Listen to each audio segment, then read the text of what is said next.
Radio Karoual, le journal, présentation Yannick Somé.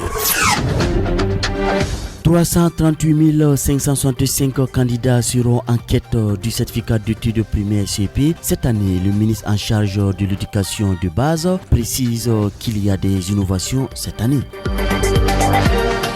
Redéfinition des catégories de véhicules et engins astreints au péage pour répondre à la modernisation du système de gestion des péages. Décision du Conseil des ministres.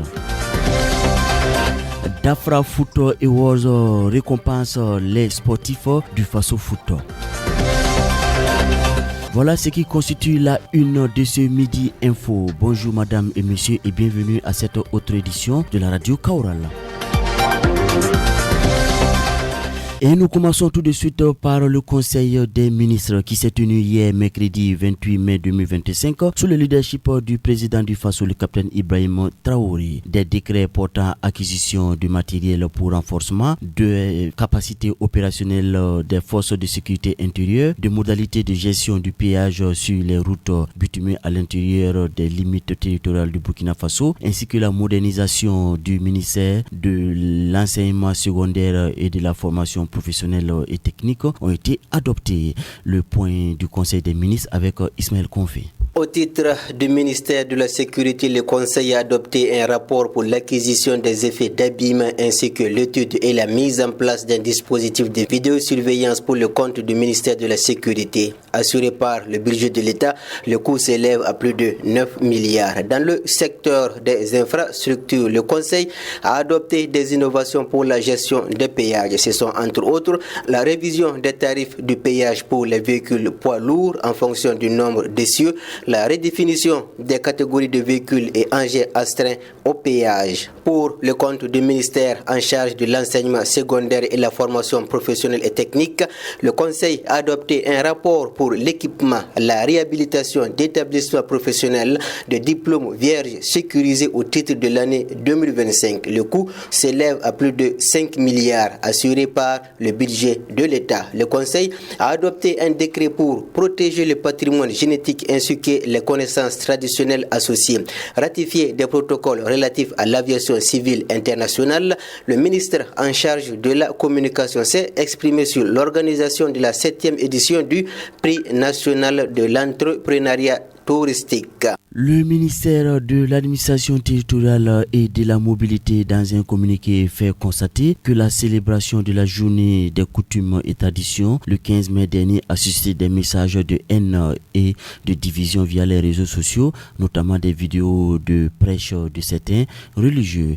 Le ministère invite les populations à se départir des discours de violence et de haine ainsi que de toute autre forme d'expression d'intolérance religieuse au sein de l'opinion. Le contenu du communiqué avec Mamoudou Diallo. Ces messages clivants et insultants mettent à mal la cohésion sociale et compromettent l'esprit de dialogue et de tolérance qui règne au sein des communautés burkinabées qui ont toujours vécu ensemble en parfaite harmonie, peut-on lire dans un paragraphe du communiqué du ministère de l'administration territoriale. Face à cette situation préoccupante où les réseaux sociaux sont animés par des messages de violence, de haine, de discrimination, une délégation gouvernementale a tenu le 22 mai 2025 une rencontre avec les responsables de la communauté islamique et des chefs coutumiers. La délégation a appelé à plus de responsabilité dans les prises de parole publiques et à se départir de toute forme de radicalisme et d'intolérance tout en exhortant les parties à privilégier l'acceptation mutuelle dans la différence pour un vivre ensemble. Le ministère invite les populations à se départir des discours de violence et de haine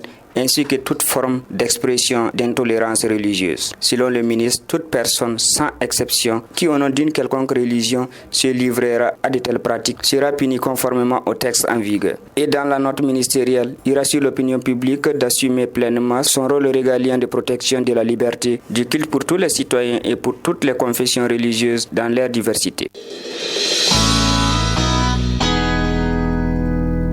En prélude aux examens scolaires, le ministre de l'enseignement de base, de l'alphabétisation et de la promotion des langues nationales, Jacques Sostène Dengara, a tenu une conférence de presse hier mercredi. Le point sur l'organisation des examens scolaires a été fait et les innovations ont été présentées. La déconcentration de la reproduction des sujets en 5 bassins régionaux.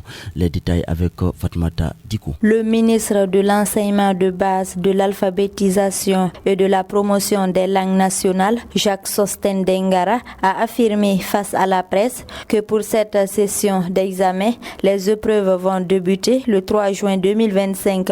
Au total, 338 565 candidats sont attendus avec un dispositif logistique mobilisant plus de 50 000 acteurs. Le ministre Sostène Dengara précise que cette année, des innovations sont contenues dans l'organisation. Parmi celles-ci, il y a la déconcentration de la production des sujets en 5 bassins régionaux qui visent à rapprocher les lieux de production des épreuves, de mieux sécuriser le processus, de réduire les risques logistiques et d'assurer une plus grande réactivité. Dans chaque bassin, la reproduction des épreuves se fait localement en version papier uniquement. Aucune épreuve n'est portée au tableau. C'est une avancée majeure pour garantir l'égalité de traitement et rendre plus fiable l'évaluation, a expliqué le ministre Dengara. Pour cette session 2025 du CEP, le budget s'élève à plus de 8 milliards de francs CFA.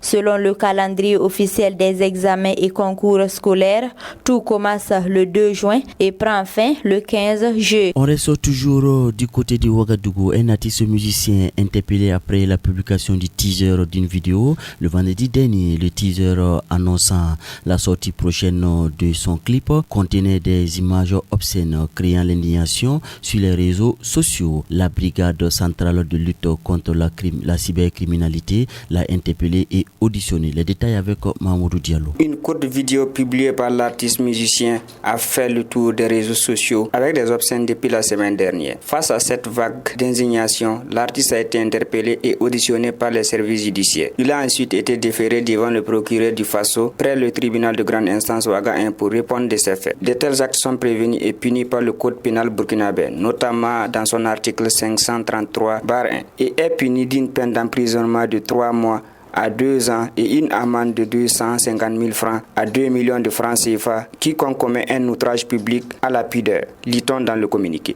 La brigade centrale de lutte contre la cybercriminalité rappelle à l'ensemble des artistes, influenceurs et créateurs de contenu l'importance de produire des œuvres respectueuses de valeurs morales et culturelles de notre société. La liberté de création et d'expression ne doit en aucun cas servir de justification à des dérives qui heurtent la sensibilité collective. Foot, basket, handball, judo, cyclisme, le sport.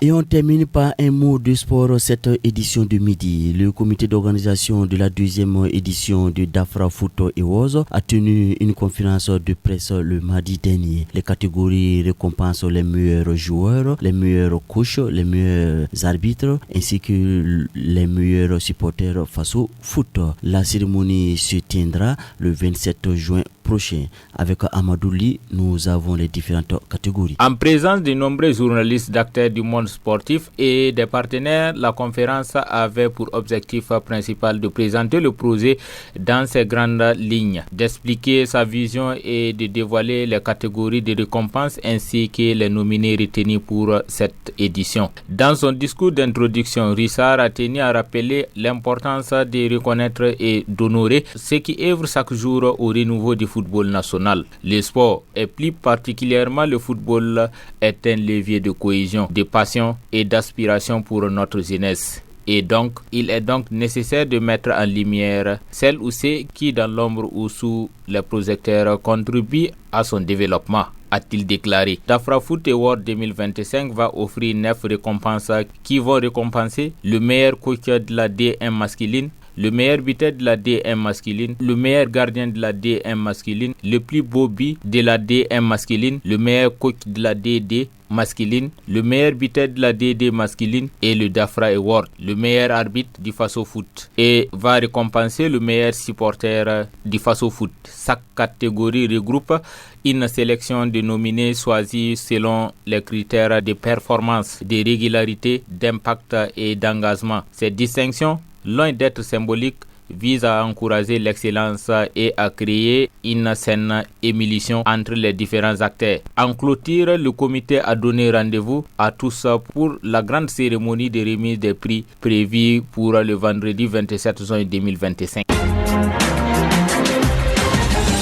Radio Karoual, le journal, présentation Yannick Somé. La plus grande gloire n'est pas de ne jamais tomber, mais de se relever à chaque chute. Et c'est avec cette pensée du premier président africain sud-africain Madiba Mandela qu'on arrive au bout de cette édition du midi, pilotée techniquement par Amadou Diko. Bon appétit à chacun et l'info continue sur la radio Karoual.